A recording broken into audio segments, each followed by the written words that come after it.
Catherine, you all set? Good evening, everybody. This is the special meeting of Livingston's Planning Board. Notice of this meeting has been published in accordance with the Open Publics Meeting Act. Thank you. If you can please call the roll. Mr. Ratner? Yes. Mr. Reber? Here. Mr. Diner? Yes. Ms. Fass? Here. Mr. Lewis? Here. Ms. Cucci? Here. Mr. Meinhardt? Yes. Ms. Wishnu? Here. Mr. Fernandez? Here. We have a quorum. Our Board Attorney, Richard Valerio is present, Rocco Marucci from our Township Engineering Department, and Chris Colley from our Planning Consultant. Thank you, Catherine. If you can please call the first matter. The first matter for this evening is the condemnation area in need of redevelopment investigation, Block 6002, Lots 1 and 1.01, Eisenhower Parkway, Walnut Street. Thank you. And before we start, I just want to give an overview so if there are residents that are here, just so everybody understands what this is and what this is not. This portion of tonight's meeting is a form in which an explanation of a report of whether a specific study area is in need of redevelopment with condemnation, and that will be presented. The Township Council, by Resolution 24-152, authorized and requested that the Planning Board undertake a study to determine if Block 6002, Lots 1, 1.02, 2, and 3 should be designated an area in need of redevelopment with powers of eminent domain and engage topology to provide the necessary professional services.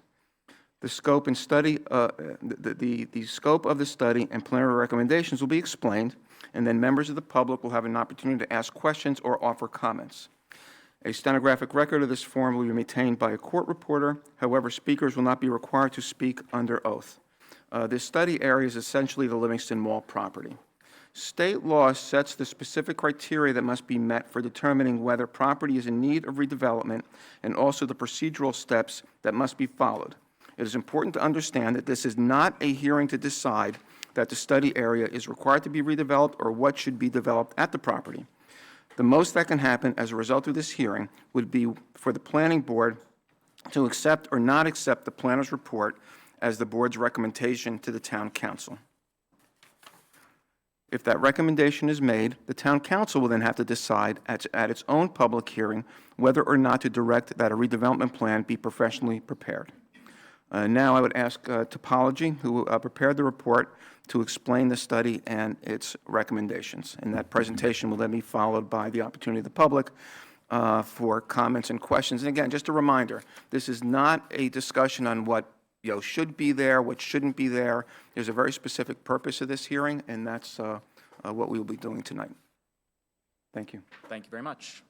Good evening, members of the board. Mr. Chair, thanks for that intro. Members of the public, my name is Chris Colley, C-O-L-L-E-Y.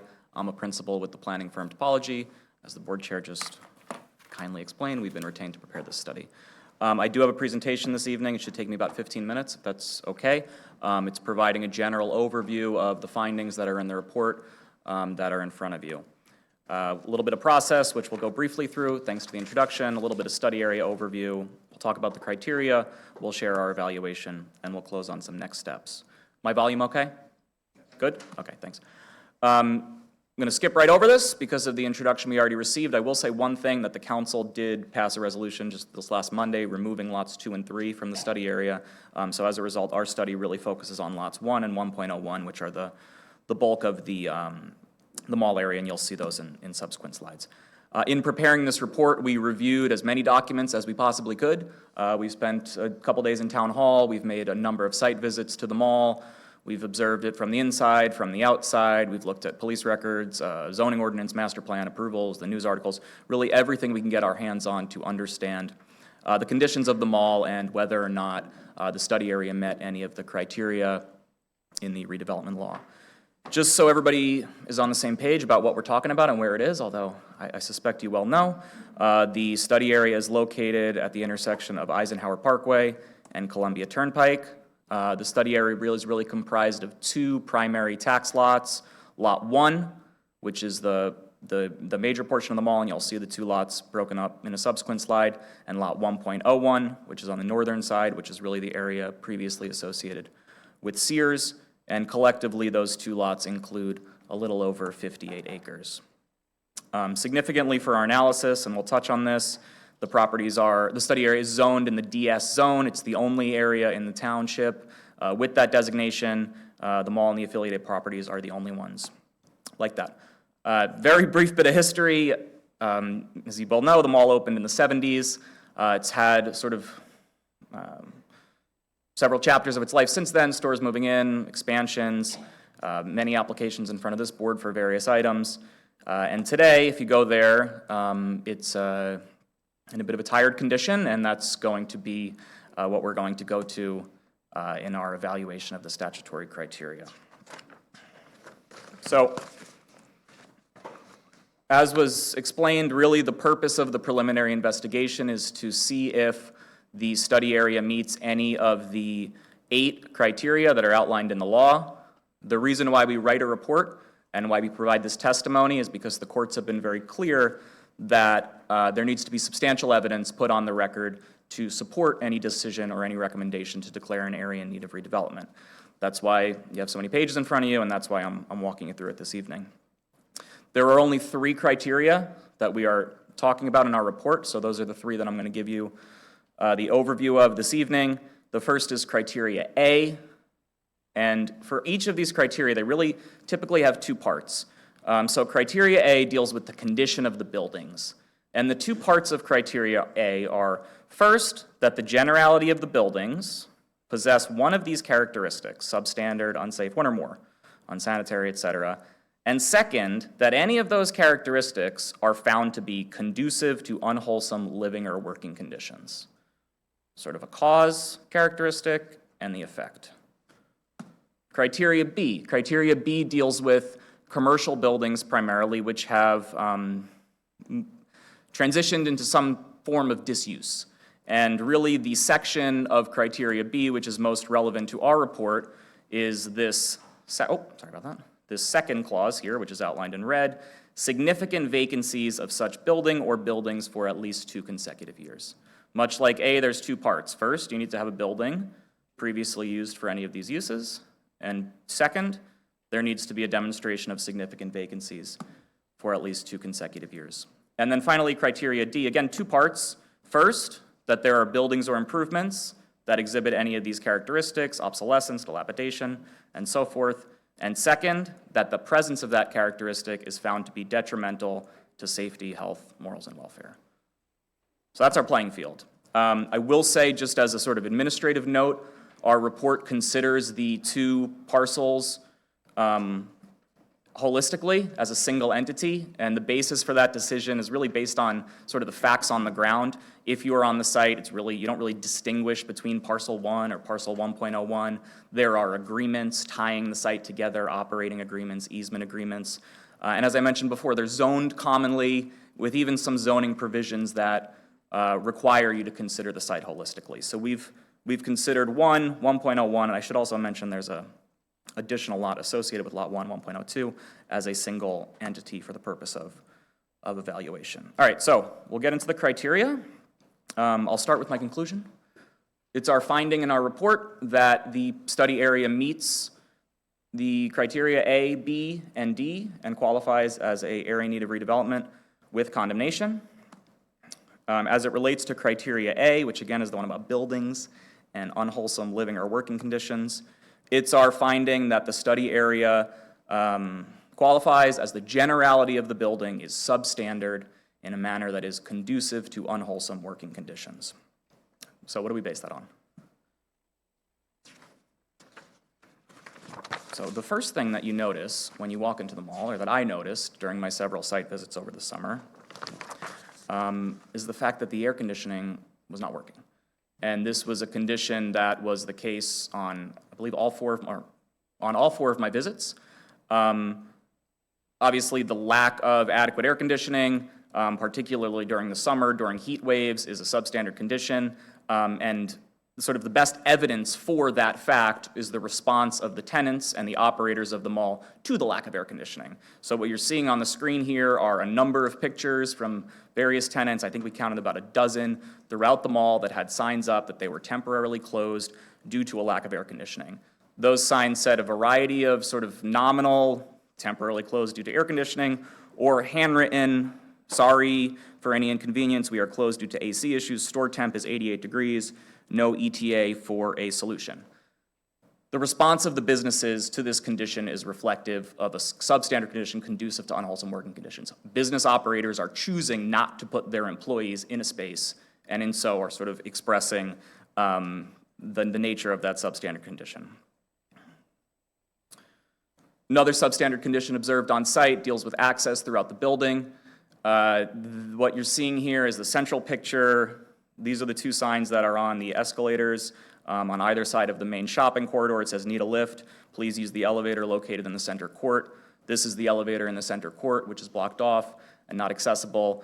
There is, if you go deep into one end of the mall, into Macy's, you can find a working elevator, but for any other employees that are working in there that might have mobility impairments that are trying to get from level A to level B, they really have no way to do so within the building. Sort of lack of access between levels for folks that might not be able to use the stairs, we find to be a substandard condition and obviously an unwholesome one for folks that are working there. One of the interesting things that's relevant to our criteria A finding that we found when we were going through the records was a pattern of unpermitted work that had taken place on site.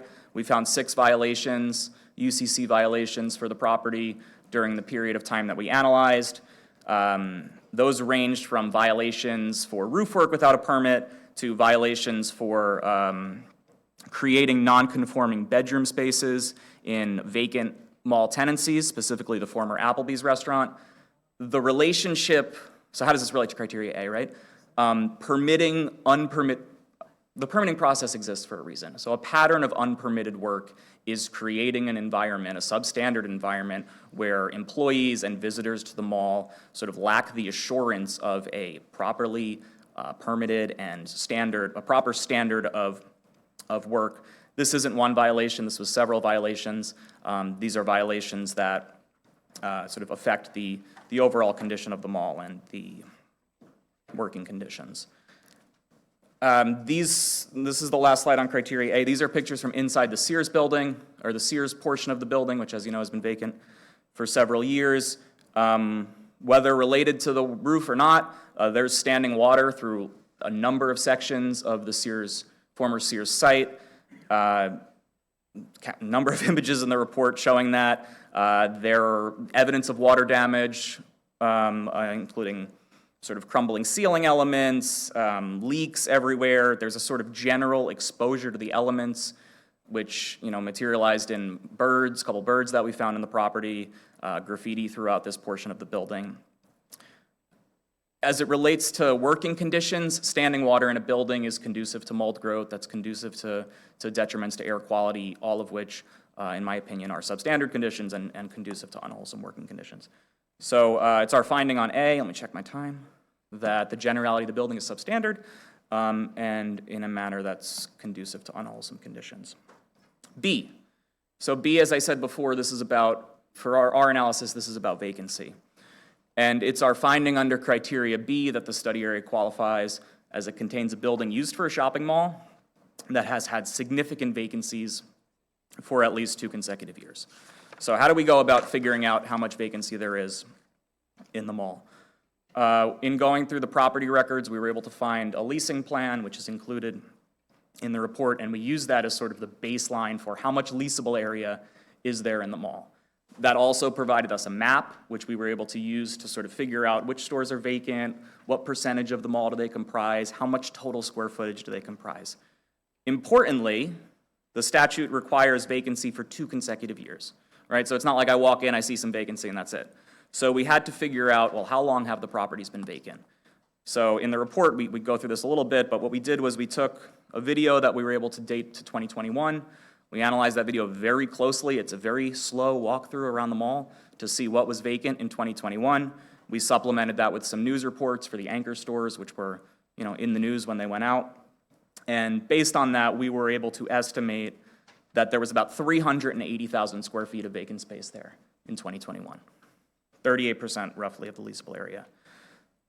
After that, we did all our site visit, or our walkthroughs, we looked for vacancies throughout, evidence of empty storefronts throughout, and we were able to find there that today, as of our last visit, it's a little over 500,000 square feet of vacant space in the building, a little over 51%.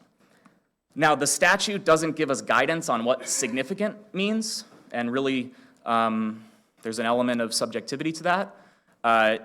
What we write in the report, and what I'll share with you tonight, is that in this case, significance, in our opinion, is really determined by the scale, right? Just the overwhelming scale of the amount of vacant space that we find at the mall. So what we did was we looked, all right, so 500,000 square feet, how much parking at your standards is associated with 500,000 square feet? How much land under your standards is associated with 500,000 square feet? And what we found when we did a little bit of math was that in 2021, there was about 22 acres of building area and associated parking vacant. And today, we're at 29 acres of the 500,000 square feet of building and the associated parking vacant. What's 29 acres look like? It's kind of hard to visualize. I did put this graphic together just to contextualize it. Just for total clarity, this is just context, all right? But this is the intersection of Northfield Road and South Livingston Avenue, so this is probably area you're well familiar with. What I've outlined in red here, this is 29 acres. So this is the equivalent amount of vacant area and associated parking area that's vacant at the mall here. Vacancy of this scale, we believe, can appropriately be considered significant, and then that's our finding in the report.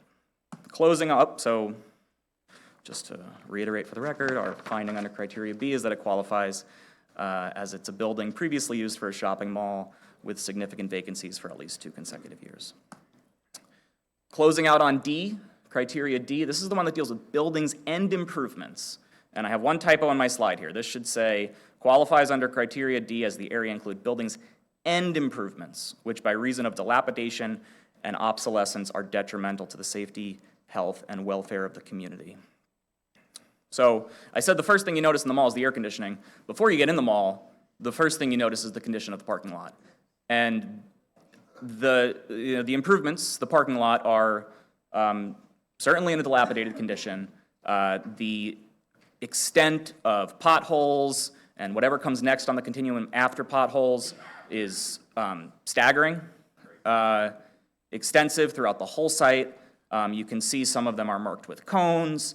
Driving throughout this parking area, because of the dilapidated nature of the improvements, requires you to move outside of travel lanes, requires you to do all sorts of unsafe types of vehicular motions that you wouldn't normally do in a parking lot. We looked a little bit at aerial imagery to see, well, has it always been that way? And it hasn't been, right? So these are pictures from 2012, 2018, and then April of 2024. You can see over time the striping weathering away. You can see over time the pavement cracking. You can see generally the progressive dilapidation of the lot over that time. So why does it matter, right? Why does it matter that the improvements are dilapidated? How is that detrimental to health, safety, and welfare? We looked at the police records. In the 5 years that we looked at, there were 107 motor vehicle accidents that the police department responded to at the property. Of those, 4 had recorded injuries. Obviously, motor vehicle accidents have detriment to health and safety for participants. They also have detriments to welfare for folks that have car issues as a result of their motor vehicle accidents. So the condition of the pavement, the dilapidated nature of the pavement is detrimental to health, safety, and welfare. The evidence of that is the motor vehicles. Finally, our last point deals with obsolescence. And obsolescence is a tricky word to define, but there was a recent court decision called Malanga, and in that the court was helpful in providing some definitions, one of which really stuck out to us in looking at this site. And they defined obsolescence as no longer active or in use, disused, or the word we kept coming back to, neglected. And if you go around this property, you see trash littered throughout the parking area. You see piles of salt and old tires littered throughout the parking area. You see stairways to loading docks that once probably served an active business sitting there neglected. All of this is reflective of obsolescence, and I believe sort of reflective of the neglected, that word neglected that the court used. Could have applied that to all the previous stuff too that we showed, right? The water in the building, the lack of air conditioning, the failure to fix the escalator. All of these things are sort of contributing to a pattern of neglect and in our opinion, the obsolescence. Why does that matter? What's the detriment there? This neglect extends to the fiscal health of the township and the payments that are supposed to be made on this property. So as of the time I submitted the report, there was a little over $2.7 million in unpaid property taxes on the site. There was a little over $175,000 in unpaid utility payments on the site, and sort of the failure to the neglect shown in making these payments, in my opinion, is detrimental to the welfare of the community, and that it's sort of denying the township the financial stability, the liquidity, the ability to meet the needs of its residents that come with a tax-paying property and one that's not neglected. So, conclusion on that, study area qualifies under D as the area includes buildings and improvements which by reason of dilapidation and obsolescence are detrimental to the safety, health, and welfare. Okay, so, final summary. It's my opinion the property qualifies as a condemnation area under A, B, and D. We included with our report a map of the recommended area needed redevelopment for the board and ultimately Township Council's consideration. As was mentioned in the beginning, we'll close where we started. The planning board is having a public hearing right now to discuss the matter. Ultimately, you'll make a recommendation one way or the other back to the council, and the council will accept, reject, or modify your recommendation. So thank you for listening, appreciate it, and I'm here for questions. Any member of the board have any questions? Go ahead, Richie. So my questions actually don't go to the point of what we're listening or opining on, which is it's in need of rehabilitation, which is a separate matter. But there's some facts that I think I have a question on, and I just think for clarification, I'd like to ask and get an answer. Yeah. So you're listing two properties, and I understand we're looking at this as a whole, regardless of the number of parcels that make up what we call the mall. In your page 3, you list a 1 with a 1 exponent as one of the parcels, and then 1.01. What is parcel 1 with the 1 exponent? I mean, could you show that? Maybe Sure. on a map, because maybe just... Yeah, so the thing there is this is lot 1, and sorry, this is a little blurry, but this is lot 1. I'm going to trace it as best as I can. Right? And Which is lot 1? I'll use my hand if that's better. Line across it. Okay, All right? okay. And now in the tax assessor records, there's an additional lot that's associated with lot 1, and that's lot 1.02. And that's what it says in the footnote on there, lot 1.02. So that's an additional lot associated with lot 1. Now, lot 1.02 is all the way up there, Right, all right? yeah. So those two, for assessor records, and I believe even when reviewing the deeds, are associated with each other. So they're sort of analyzed together. Now, 1.01 is sort of the Sears. other sizable piece here, Right. and that's the part that got subdivided off from Sears. Okay, that was Sears, Correct. basically. Yes. Okay, so, one, for the record, I actually think that there's 2 small parcels up on the top besides 1.02. I think there's also a 1.03, and for the purpose of making your records accurate, I think you should look at that. In addition, the minor subdivision committee of this planning board heard an application to subdivide Macy's. That application was approved. A resolution was approved, it was signed, and it was sent. I see no mention of that. I don't know if they didn't record the subdivision, if it's still hanging out, but I think, again, for the purposes of going forward after whatever the board does with regard to preliminary and main reason that we're here tonight, I think that there needs to be some clarification of that subdivision, because, again, it was approved and a resolution was signed and delivered. I don't know where it stands, but it's not anywhere in the report, and that's the Macy's side of the property. Also, the Sears building was also subdivided. Right, but I think they did that as 1.01 is Sears, and that was subdivided, and that was completed, and I believe that's what you're referring to as parcel 1.01. Right. But there is definitely more than that there. And again, you're going to end up getting down to notifications, and you need to have owners of those individual parcels to do that. So it's a suggestion that you look into that and make sure that that's correct before it goes back to the council. Okay, thank you. Well, is the Macy's properties included in Lot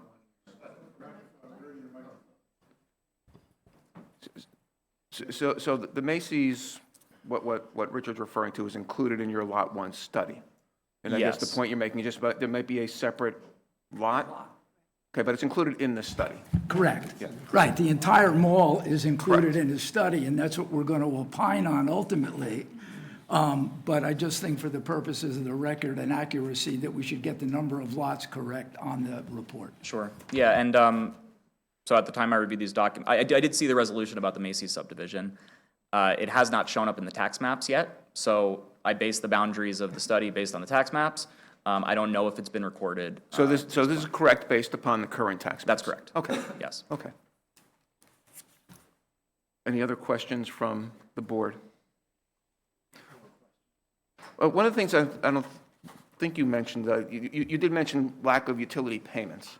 Yeah. And I was there the other day looking around, and I saw one of the stores close. It says no electricity. Now, the rest of the mall had it, so I don't know whether there was a problem with just that store. But have there also been any closures because of, lack of utility payments where they've had to close down, in addition to the air conditioning and whatever else? Not that I know definitively.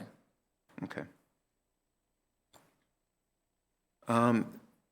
This is a time for any members of the public to ask any questions of this witness. Please come up to the microphone or presenter.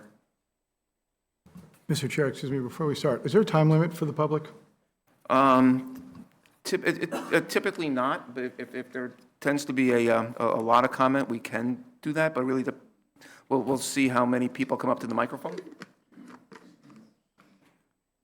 Because right now I don't see a need to put a time limit on the public. So no members of the public. Okay, thank you. So having heard the questions and comments, do the members of the board feel that the report of the planner should be accepted as the board's report and submitted to the Township Council? Is there any comment or discussion? I just thank Topology for their work and their diligence. I think the report adequately shows the conditions that we all know exist. And I would certainly make a motion that the planning board recommended approval, accept the recommendation of the planner and submit it to the town council. Thank you. Is there a second? Absolutely, second. Any further comment or discussion? I'll just make one comment that I know it's going to go back to the town council, which I sit on, but I want to thank my fellow members of this planning board for hopefully passing this, because it gives the town and a little bit more strength to try to figure out a little more power as to where we want to go next with the mall and what we want to do next with the mall. So we at the council feel this is a wonderful first step, and I certainly look forward to passing this and moving forward with options for the mall. Thank you. Catherine? Mr. Lewis? Yes. Mr. Meinhardt? Yes. Mr. Ratner? Yes. Mr. Reber? Yes. Mr. Jyner? Yes. Ms. Fass? Yes. Ms. Cucci? Hello, yes. Ms. Wishnu? Yes. Mr. Fernandez? Yes. Motion carries. Thank you. Thank you. Thank you very much for the Thank you. presentation. Thank you to Topology for putting this together on behalf of the entire board, and as Barry has also mentioned. So we'll take a 5-minute break so we can switch court reporters for our next applications. So thank you.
Okay, why don't we get moving along, please?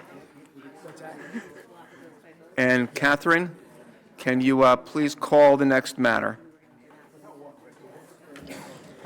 The next matter for tonight's meeting is Esplanade Livingston LLC, Kushner, application number 2024-26-MSUB, 8 to 10 Microlab Road, Block 100, Lot 15, 530 West Mount Pleasant Avenue, Block 100, Lots 17 and 18, 550 West Mount Pleasant Avenue, Block 100, Lot 16. And Mr. Chairman, I'd just like to note that our planning consultant, Graham Petto, is joined the meeting as well.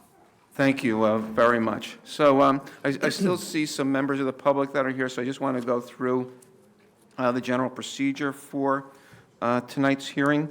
The applicant is represented by an attorney who will explain the application. The applicant's attorney will call one or more witnesses to give sworn testimony in support of the application.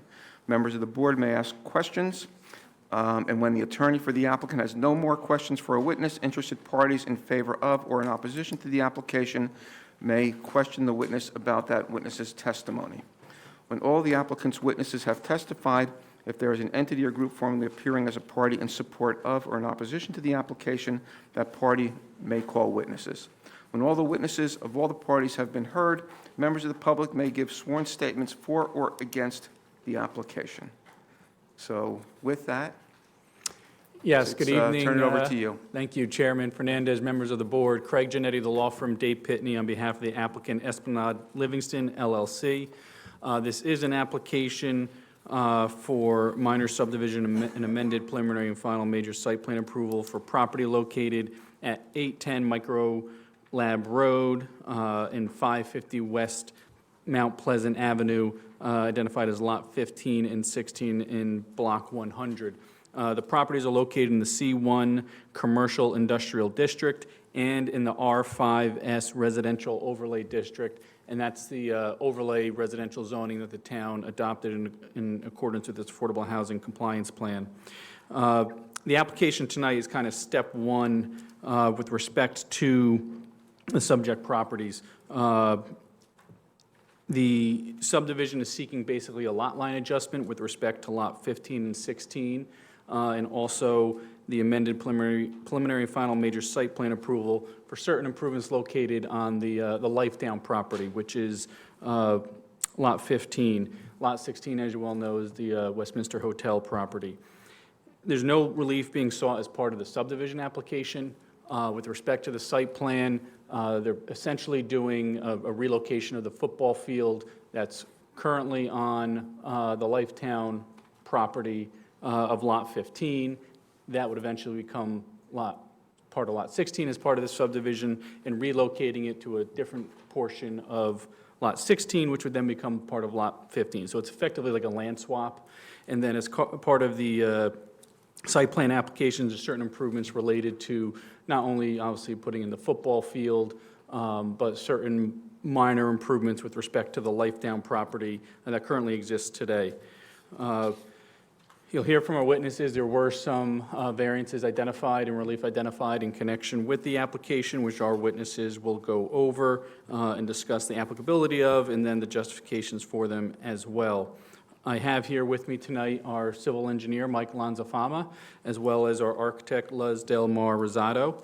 And we also have the CEO of Lifetown, Rabbi Zalman Grossbaum as well, in case there's any questions as to operations. And I'll proffer some testimony on that, but if there's any follow-up, he's available as well. So unless there's any questions of me, I'd like to call our first witness. Please do, thank you. Thank you. At this point, I'd like to call Michael Lanzafama.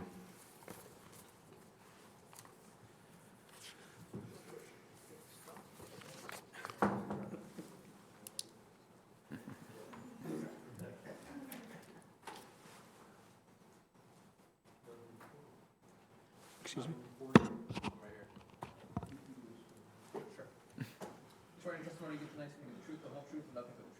I do. My name is Michael Lanzafama, that's Lanzafama.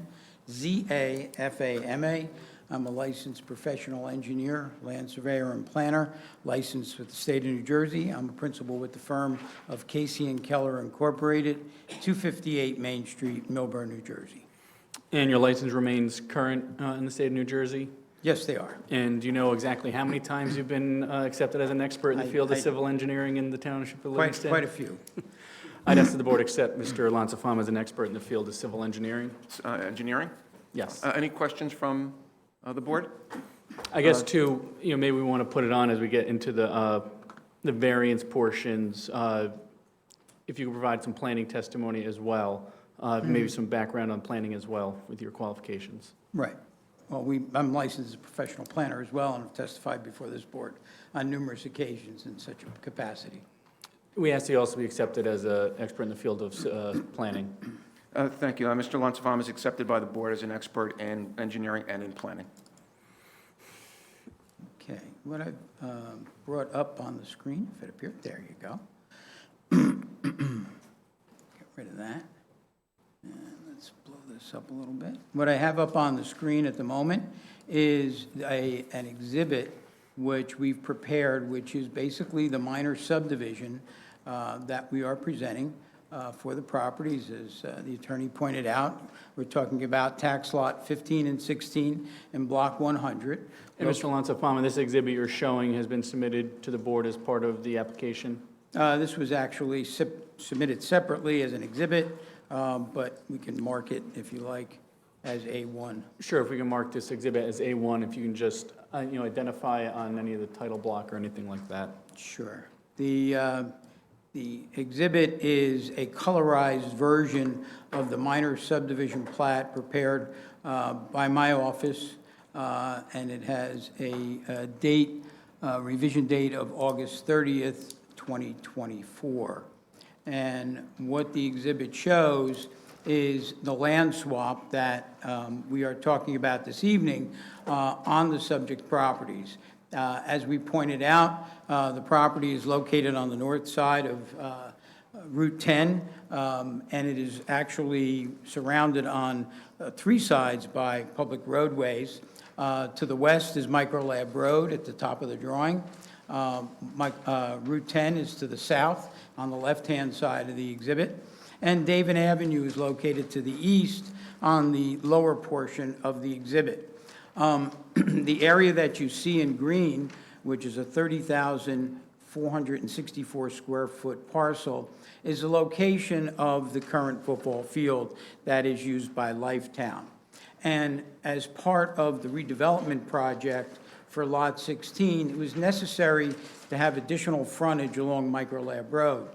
So as a result, Lifetown was approached to do a land swap, and in exchange for receiving the 30,464 square feet and attaching that to Lot 16, Lifetown was given, or is being conveyed, 34,152 square feet, which is located on the northeast side of the existing Lifetown property, which is the building you see in the central portion of the exhibit. And there's also a strip of land that would allow for an increased setback at the rear portion of the building. And what the plan is in doing this is to relocate, and I'll get into that in more detail when we review the site plan, is to relocate the existing football field and the green portion to the yellow portion of the property. As a result of the land transfer, there will be no variances required.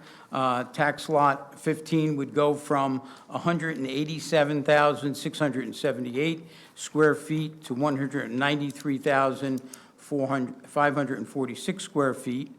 And lot 16 will decrease from 253,225 square feet to 247,352 square feet.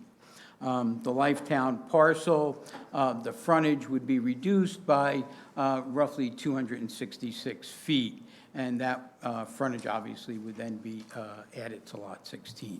So as far as the minor subdivision goes, that's all we're seeking to do here. And you'll hear in a moment what the purpose of that is and what the ultimate reconfiguration of the Lifetown property would result in, and what we're asking for in the way of an amended site plan approval. So if you want to entertain questions regarding the subdivision first, and then we'll move on to the site plan. Do any of the board members have any questions? Any of our professionals have any questions? Thank you. All right, let's move on to the site plan then. Yeah, sure. Go ahead.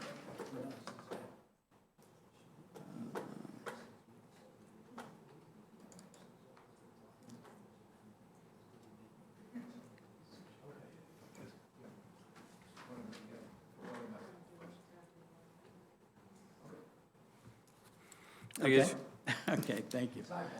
Mr. Lonsfeld, you just identify what this exhibit is, we'll mark it Exhibit A2, and what the title of it is. What I have up on the screen currently is the amended site plan that was submitted. It was part of the application, however, we added some colorization so you can get a better sense of where the different elements of the site exist and are being modified. So what I... A specific page of the site plan? That's page 4 Page 4? of the site plan. but Thank you. The one that you have is black and white. okay. This one has been colorized for ease of Is there image. is there a revision date on that? There is a revision date. My eyes are not that good. Let me get up to that.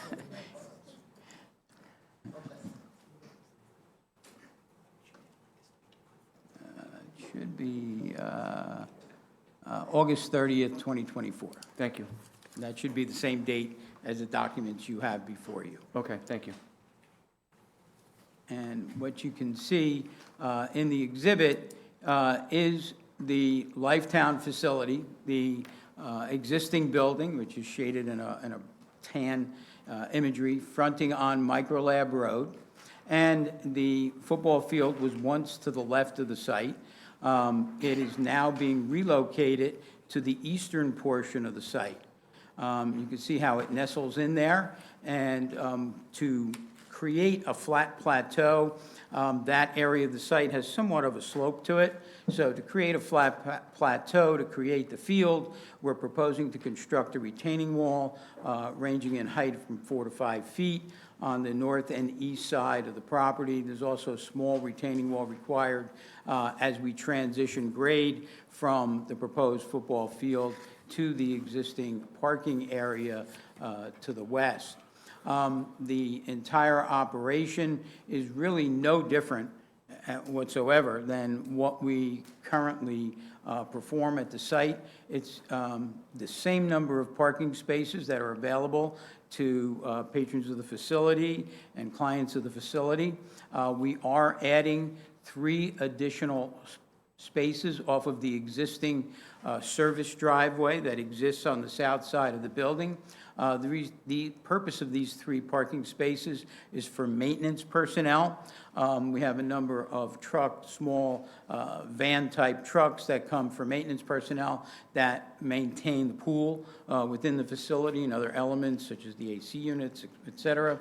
So they're really for those types of professionals to come in, maintain the facility, and leave. They'll be small trucks that would fit into the parking space. The parking spaces that we're proposing are 9 by 18 spaces, which would require a variance. There is no availability for an overhang. We could make some minor modifications in the location of the retaining wall, for example, to get that extra 2-foot overhang, but we don't feel it's really necessary in this particular instance. This driveway currently exists in this location, which is about 9.7 feet from the existing building.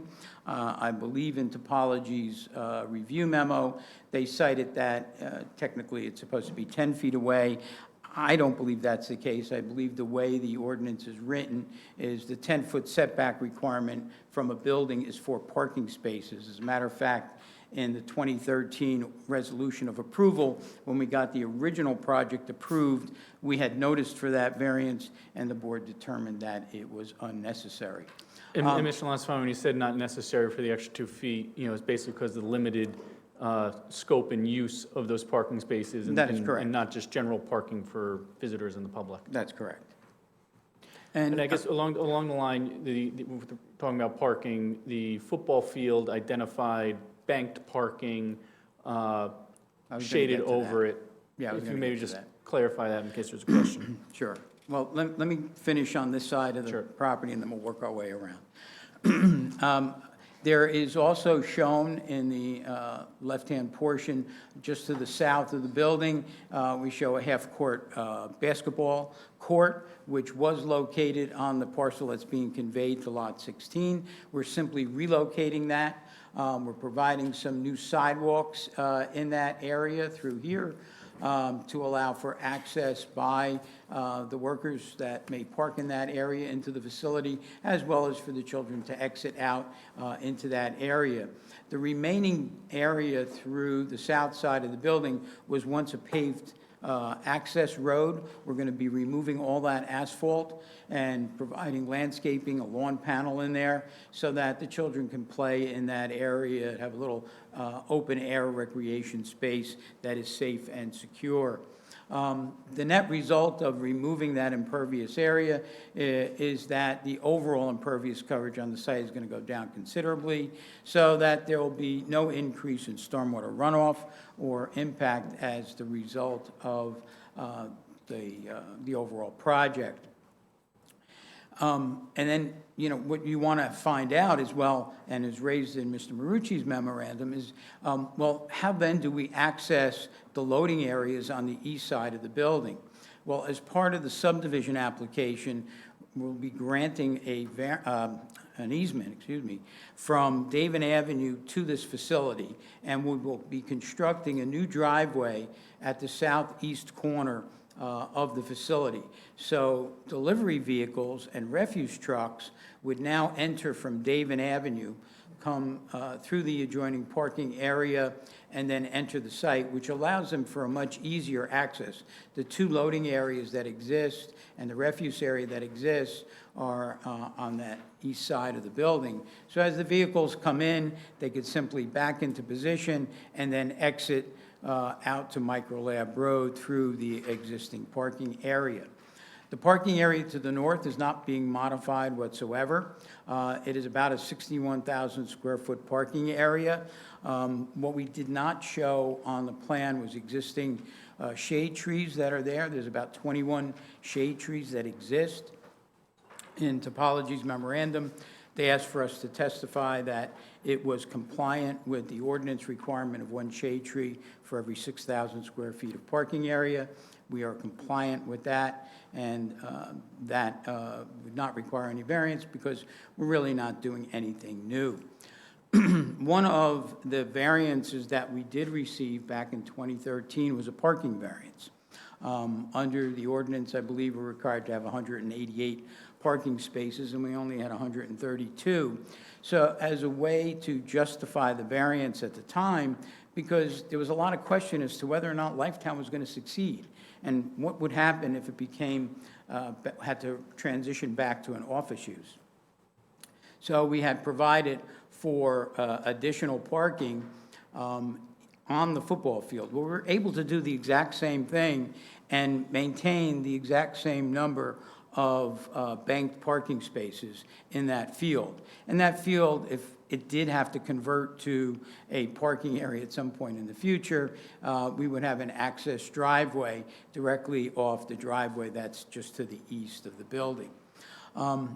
At the time we got the original approval, we needed a parking setback variance for those banked parking spaces from Microlab Road. Well, we need the same variance now from David Avenue. The old variance was for 38 feet, where 50 feet is required. And in this instance, we're at 28 feet, where 50 feet is required. I believe that we can justify that variance based upon the fact that it's banked parking, it's truly not going to be used. The idea of the 50-foot setback is to create an open space, and the banked parking spaces being orient it in such a manner that there's a minimal amount of frontage along Daven Avenue that would be potentially, it would potentially impact. And there's a substantial amount of landscaping being proposed, so I don't see any impact on the zoning plan or the intent and purpose of the ordinance with regard to that. I think the landscaping that's being proposed would mitigate any detrimental impacts from that banked parking area. Also, in addition to the field itself, a new element that was not located on the old field was a field house, which you see at the western end of the football field. This would allow for toilet facilities, so that if the children are out on the field and they need to use the facilities, instead of having them to bring them all the way back into the building, we would be able to provide them with that service here right at the field. It also, there's some storage on the north side of the building, would provide for, different types of storage that might be needed to maintain the surface of the field. The field is a turf field. It allows runoff water to pass through it into a stone base. The soils in this particular portion of the site are extremely permeable. We had some soil testing done, so this is an added benefit. It'll act as a groundwater infiltration system in a sense, and so it's somewhat of a green infrastructure in its overall design and impact. So again, there was also a variance that was granted with regard to what we were calling a rear yard setback at the time, to the lot line that exists between lot 15 and 16. By relocating the lot line, that setback distance will increase from about 40 feet to just over 50 feet. So although it's still non-compliant with regard to the 75-foot rear yard setback requirement of the zone, the C1 zone, we're improving the existing non-conforming condition. So I don't see that as a detriment in any way. Do you have the exact setback that we're? The exact setback that we're seeking is 50.18 feet is what is being proposed. And 75 feet is required. There are no new signs proposed as part of this application. There will be some security lighting proposed on the football field itself. We've experienced some issues on the existing field with trespassers and people enjoying the field in the middle of the night, and we've had some vandalism and things of that sort. So in addition to the lights, we're certainly going to have cameras on the field to monitor any nasty activity that might occur in the evening hours.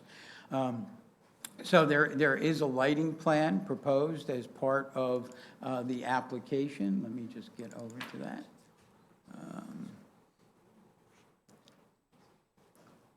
There we go. Blow that up a bit. And this was submitted as part of the application.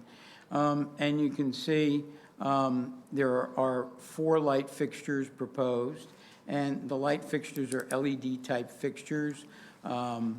They're approximately 18 feet in height, and they're very low-profile light fixtures, you can see. And the lighting levels are just enough to illuminate the surface of the field in the evening. It's not for the purpose of playing on the field in the evening hours. There'll be no activities on the field in the evening hours as a result of the added lighting. It's only for security purposes. As part of the application as well, we are also providing a significant amount of landscaping around the field. There'll be a variety of evergreens and shade trees proposed along the north side and the east side of the plan. Let me just get over to that. There we go. So we have a significant number of evergreen trees. There'll be a 42-inch high fence, and then there'll be evergreens that surround the field to kind of screen it out, and then there'll be new shade tree plantings along Daven Avenue. We did modify the landscape plant material as suggested by Topology's review memo. We eliminated the Zelkovas and replaced them with English oak. So that's pretty much the application. I probably missed something, didn't I? No, just more, you kind of mentioned that there's no increase in the parking. Right. And just confirming and discussing with the CEO of Lifetown, there's no increase in programming or increase That in is correct. enrollment. This is just, enhancing existing recreational features for the existing enrollment and Yeah, this is operations. just simply a reconfiguration of the existing site due to the land swap.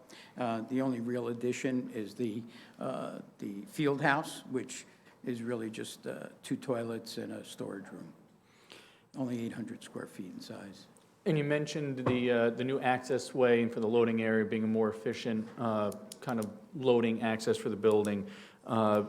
Do you know what the existing general, or how many times a month there's typical deliveries at the site, and there's going to be any change to that? Yeah, based upon my conversations with the staff at Lifetown, they'll typically get maybe 3 trucks a month to the facility. It's not that often that they get larger trucks. On a routine basis, they'll get UPS, FedEx trucks or US Mail, and of course, obviously, the garbage truck will come on a more daily basis. But UPS and FedEx, they simply pull up to the front door and go into the facility. And further, no change to the hours of operation with No. respect to both the the facility as well as the recreational areas? Yeah, the facility is open Monday through Friday, closed on Saturday, and it's a half a day on Sunday. And no other lighting, for lighting up the basketball court at night or anything No, like there'd be that? no, other than The security. what security lighting that we have on the building, that's all that would be there.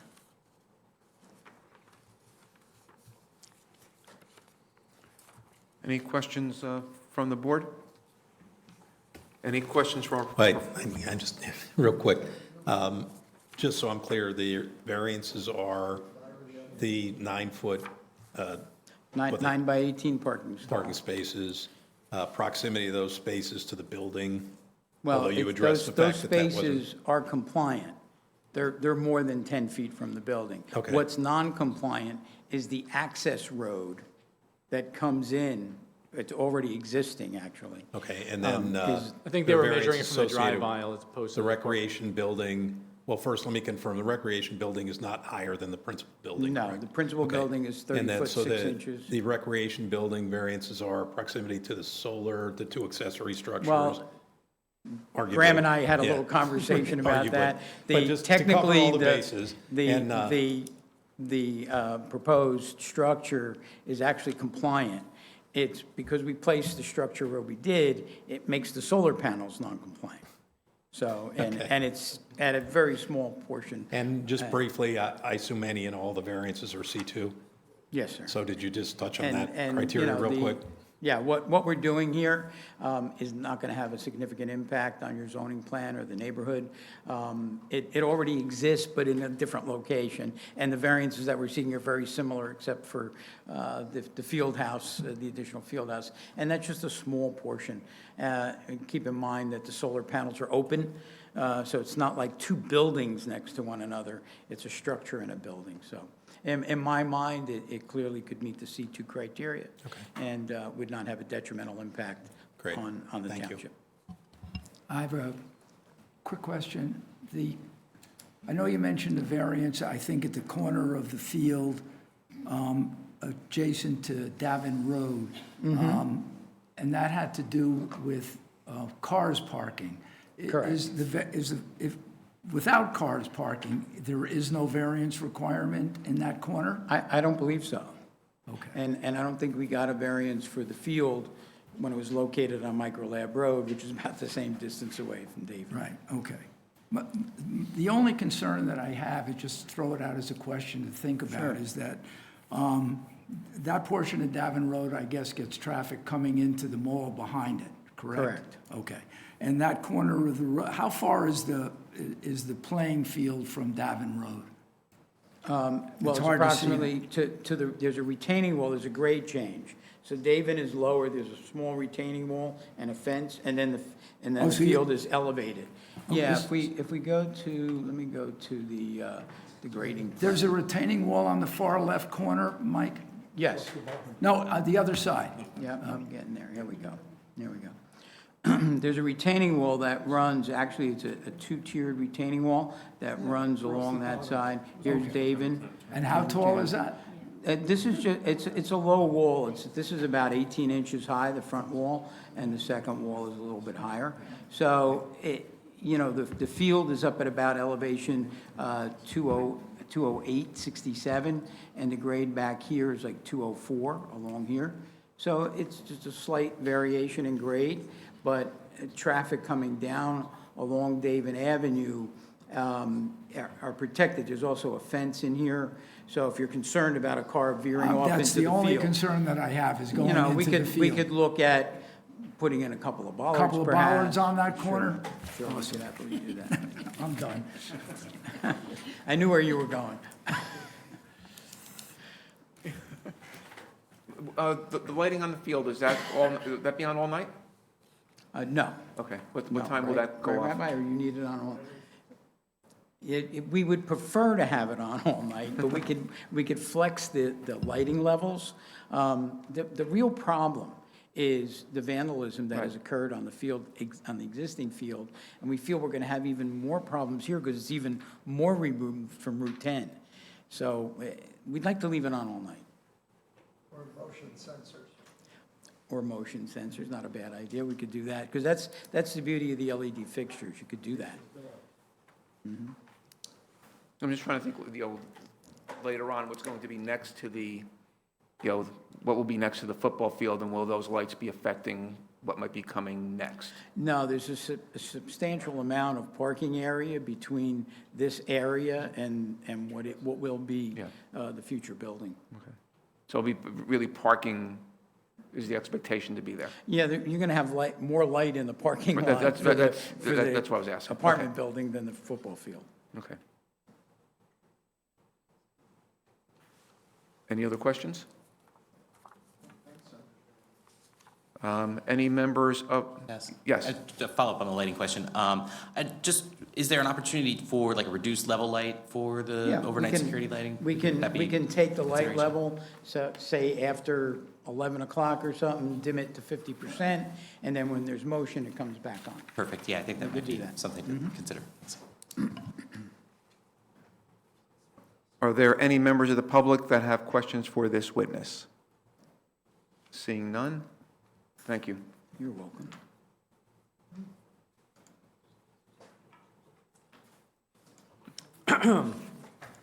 Next, we'd like to call our architect that'll just talk about the recreation buildings associated with the football field.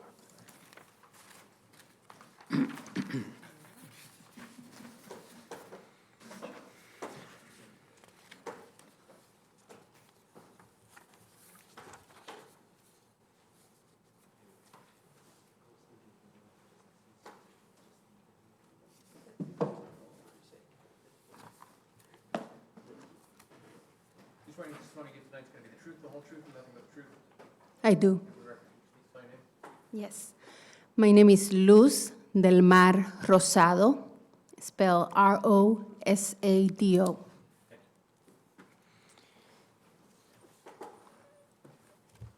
And Mr. Rosado, if you could just please provide for the board your qualifications, experience, and licenses in the field.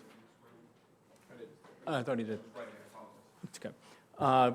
Provide the board your qualifications, experience, and licenses in the field of architecture. Yes. I'm a licensed architect in the state of New Jersey. I've been practicing architecture for about 25 years. I got my master's degree from Virginia Tech in Virginia. And I've been sworn in testimony in several jurisdictions in New Jersey. And your license remain current in the state of New Jersey? Correct. Any questions from the board? As it should be accepted. Great. So maybe, Mr. Rosado, using the, what you have up there, if you could just identify that exhibit and discuss with the board kind of the recreation buildings being proposed as part of this amended site plan application. Yes. This is the title of this exhibit is Restroom Storage Facility The page number is S.01, and this was part of the application. And including with the material, Yes, Information. this is as part of the application as is. do we need to mark this if it's part of the application? It was submitted with part of the application. Okay. I will describe the field house and the design and the architecture and how the floor plan is organized.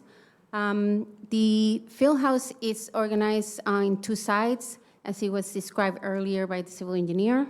On the left side of the plan, we have the bathrooms, one for men and one for women.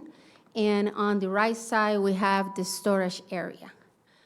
These two zones are connected by a roof that covers across the gap between them, naturally creating a pathway or a pass-through.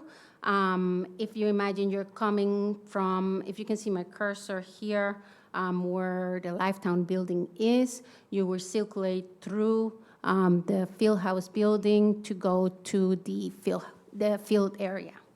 And the idea is to have this cover area to provide some level of protection from the weather and the sun. For architecture character, on the right side, we have the building elevations.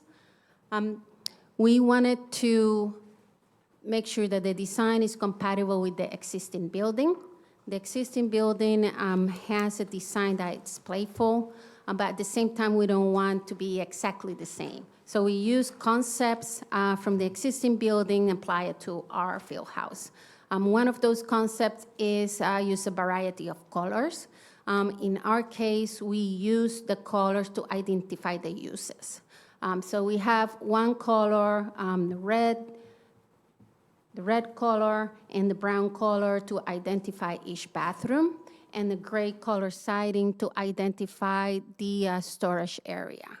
And similar to the existing building that utilize stone as a detail, we are using a similar material to have an accent on the field house, as you can see in all the elevation as L shape crossing across the top of the building. And then lastly, we connected the two sides with a canopy overhang. Again, it's a similar detail that the existing building has that we use as an inspiration to implement into this building. And I have a second exhibit that shows the materials. Sure, if you just identify that, we'll mark it as A3.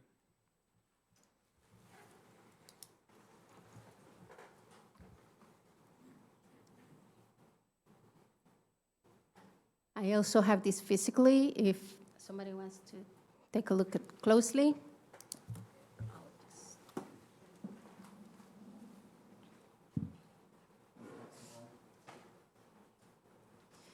This is a material board as a supplemental exhibit. This was not part of the application. It's labeled S.02. It shows enlargement of the materials, and it also shows some views of the existing Lifetown building, just for reference.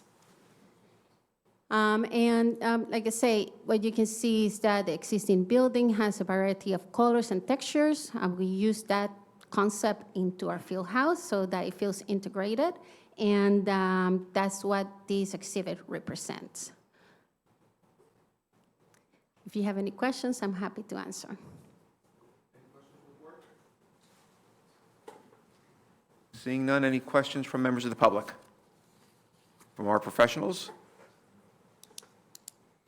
We're good. Thank you. Great, so that's basically all we have from a direct presentation. As I indicated, we have the CEO of Lifetown in case there's any operational questions. But if not, we believe we addressed all the comments in the review letters through our direct testimony, and anything else will be complied with as part of any approval. Rocco, is there anything else that needs to be addressed, or just comply with your letter? I think most of our comments were addressed Okay. in the report, so I have nothing else. Okay, great. Thank you. Are there any members of the public that wish to give sworn testimony in support of or in opposition to the application? Seeing none? Thank you. Does anybody have any questions for Rabbi Grossbaum?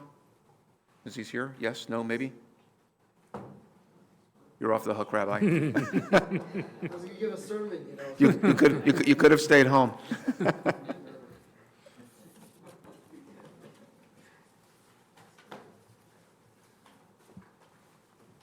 So we have nothing further, direct presentation. I don't think I need to make a summation. I was going to ask. No, I think Mr. Lanzafan's testimony addressed all the site plan issues as well as the justifications for the various variances being sought, or his opinion as to ones they didn't believe necessary to be sought.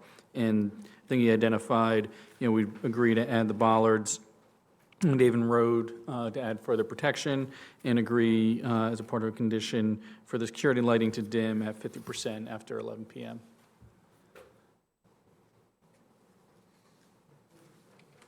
Thank you. The parties having had the opportunity to make closing statements, and it appears to the chair that the applicant, all interested persons, and the board have had a reasonable opportunity to be heard, and that the evidentiary record of this hearing ought to be closed. Absent objection, in the absence of any motion for continuance, the evidentiary record is closed, and no further testimony or evidence shall be heard or received. The board members now shall have an opportunity to discuss their views on the application. I'd like to start and make a motion to approve the application with the variances that have been requested. I'd like to also just personally thank you for the program that you run. The work you do with the children is incredible, and keep that up. I'm sure the field and the changes that are made will be sensational. And I make the motion to approve the application. Is there a second? I'll second. Any further discussion by the board? Yeah, I'll just take one step further to what Mr. Diner said, in addition to what the rabbi runs as well. It's also very appreciative of what the organization, the Cushing organization, is doing to keep these programs going, and all the work that you put in to make sure this is part of it, and being a good neighbor to our town. So we thank you, the Cushing organization, as well. Thank you. Catherine? Mr. Chairman, can we, they are considered two separate applications. Okay. So if we can edit that, I believe those So- motions for the minor subdivision Why don't we have this motion first for... Minor subdivision. Approve the subdivision? Yeah, the subdivision first. Okay. Mr. Diner? Yes. Ms. Fass? Yes. Mr. Ratner? Yes. Mr. Reber? Yes. Mr. Lewis? Yes. Ms. Cucci? Yes. Mr. Meinhardt? Yes. Ms. Wishnu? Yes. Mr. Fernandez? Yes. Motion carries. Thank you. And then if I can have a motion for the application 2012-48, Amendment 2. Make that motion. Second. Sorry, Any who was further second? discussion? Mr. Ratner? Okay. Mr. Diner? Yes. Mr. Ratner? Jumped the gun. Mr. Ratner? Yes. It's not mine. Mr. Reber? Ms. Fass? Yes. Mr. Lewis? Yes. Ms. Cucci? Yes. Mr. Meinhardt? Yes. Ms. Wishnu? Yes. Mr. Fernandez? Yes. Motion carries. Thank you. Thank you. Thank you. Thank you. And with that, motion to adjourn. Second. Wait, you're stealing Rich's thunder. That's Rich's job. Thank you very much for the application and its presentation. Thanks, and give me a call tomorrow. Yeah. Yeah, I got time if it's easier.